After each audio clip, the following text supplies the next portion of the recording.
शक्ति होने पर भी प्रभु ने कष्टों को सहन क्यों किया? प्रस्तुत है आगम ज्ञानी बनो सीरीज के अंतर्गत उपदेशमाला ग्रंथ का एपिसोड 3।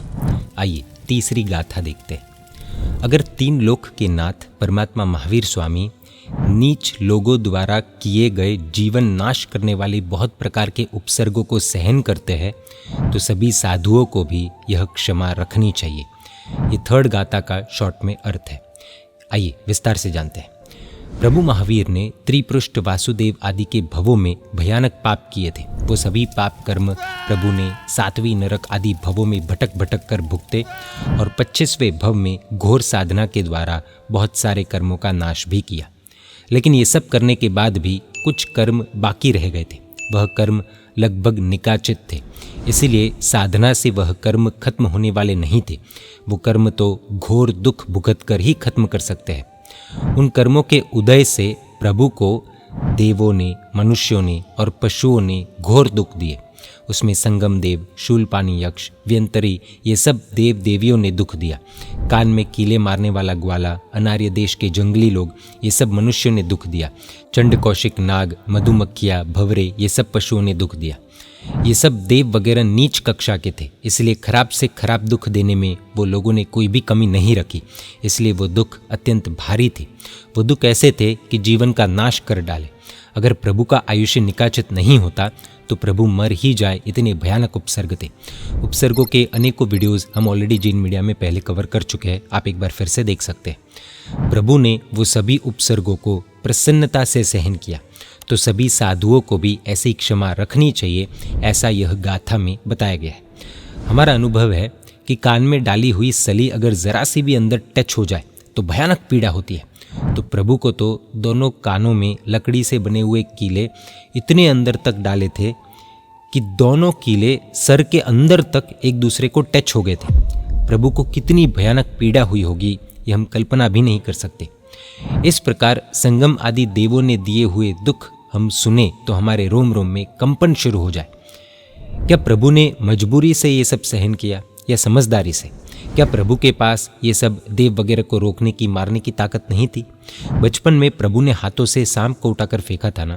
ताड़ के पेड़ की तरह विराट बने हुए भयंकर रूप वाले देव के सर पर एक मुट्ठी मारकर उसको बकरी जैसा बना दिया था ना।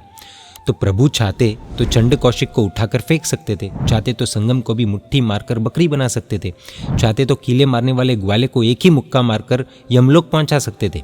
शास्त्रों में लिखा है कि बलम जगत विध्वंसन क्षमम, यानी कि प्रभु का बल दुनिया के हर एक जीव जड़ को खत्म करने का था। लेकिन प्रभु ने क्यों उन लोगों को रोका नहीं, मारा नहीं? एक ही कारण कि अभी मैं इन लोगों को रोकूंगा, मारूंगा, भगाऊंगा तो मेरे यह पाप कर्म बाकी रह जाएंगे और मुझे अभी नहीं तो बाद में उसका हिसाब तो चुकाना ही पड़ेगा। तो अभी ही चुका देना बेहतर है। प्रभु ने सहन करके कर्मों की देनदारी चुका दी तो प्रभु मोक्ष पा सके। हम संसार में भी देखते हैं कि समझदार इंसान जल्द से जल्द अपनी देनदारी यानी कि लोन चुकाकर मुक्त होना चाहेगा। प्रभु तो सबसे बड़े समझदार थे, तो वो भला क्यों गलती करेंगे? साधुओं के साथ साथ सभी संसारियों को यहाँ पर उपदेश दिया गया है कि कोई भी अगर हमें दुख दे, हमारे साथ बिजनेस में गोलमाल करे या समाज में हमारी बदनामी करे या हमें गालियाँ दे या हमारे ऊपर सच्चे झूठे आरोप लगाए या जॉब में से हमको निकलवा कर बेकार बना दे या हमें परेशान करे, इन सभी चीज़ों में एक ही बात समझनी है कि मेरी देनदारी चुकाने का अवसर मुझे मिला है, तो मैं चुपचाप सहन करके चुका रहा हूँ, चुका लूँ। प्रश्न उठ सकता है कि साधु सहन करे वो तो समझ में आता है, लेकिन संसारी को सहन करना पड़े ये थोड़ा मुश्किल लगता है, प्रैक्टिकल नहीं लगता। अभी हाल ही में जानने को मिला था कि प्रसिद्ध सिंगर और नीमरस गीत के रचनाकार प्लस गायक पारस भाई गड़ा, उनकी कोई कारणवश कुछ लोगों ने निंदा टीका की थी। तो पारस भाई ने अपने गुरु भगवंत से हंसते हंसते कहा कि साहिब जी, मेरे कल्याण मित्र बहुत बढ़ गए, वे मेरी मोक्ष मार्ग की साधना में बहुत सपोर्ट कर रहे हैं। इस तरह अनेकों घटनाएं हमें देखने को मिल जाएगी जहाँ पर छोटे बड़े कष्ट संसारी भी सहन कर सकते हैं। बोलना बहुत आसान है, लेकिन सहन करना बहुत बहुत मुश्किल। सहन करने से क्या होता है, सहन किस तरह करना, महापुरुषों ने किस तरह किया है, ये सब जानना हो तो जेलर और फ्रेंड और फो सीरीज देख सकते हैं।